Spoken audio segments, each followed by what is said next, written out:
Hello, welcome to my channel. This is Juliet from Arabnoy Kitchen. Today's video ay ako'y gagawa ng Shami Arabic recipe. So, ito yung aking mga ingredients. 1/4 kilo ground meat,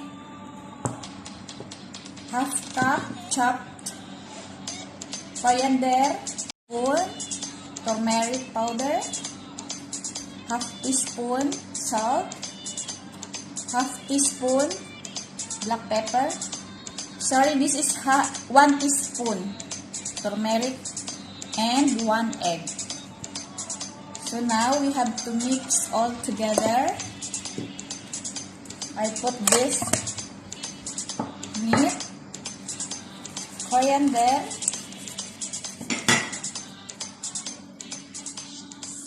salt,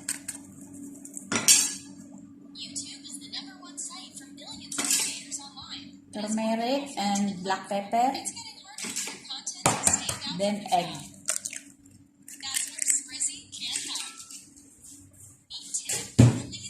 So for this, I need like this.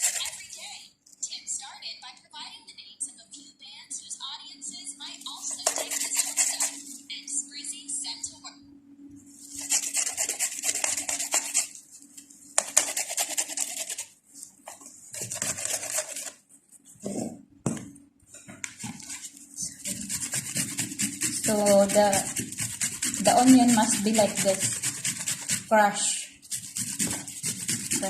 little.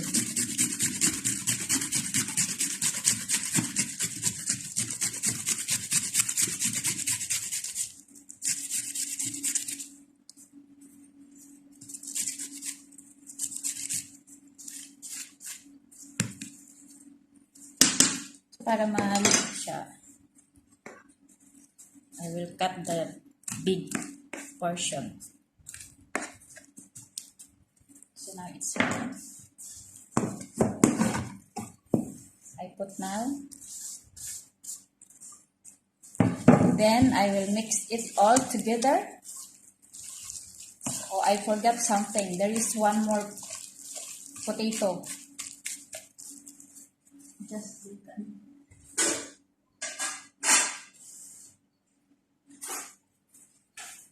And also 1 potato. I will take this is boiled already. I will take the skin.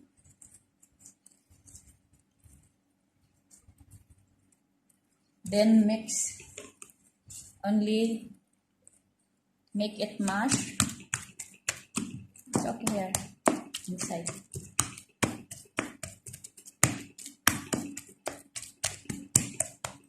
That's it. So we have to mix all together.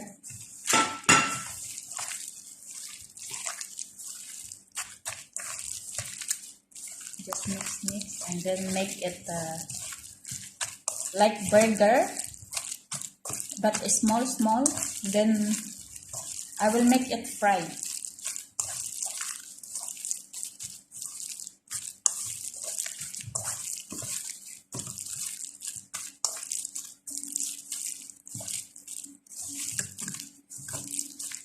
I want to check the taste is okay or not.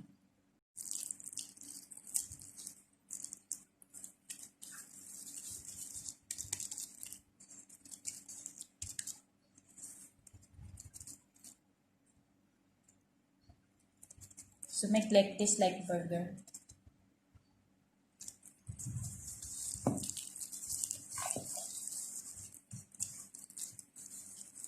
First make it like a ball, then flatten,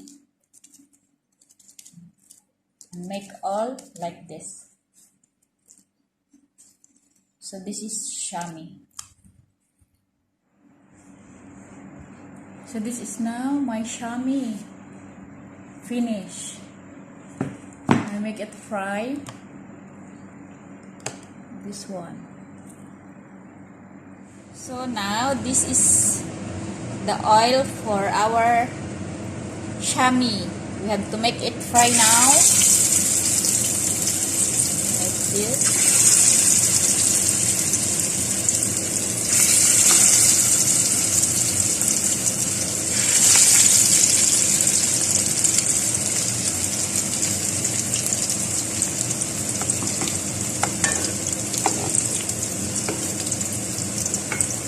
So before we put the shami, we have to make hot the oil, very hot, so that it will not sticking in the pan. So this one, see, it's not sticking.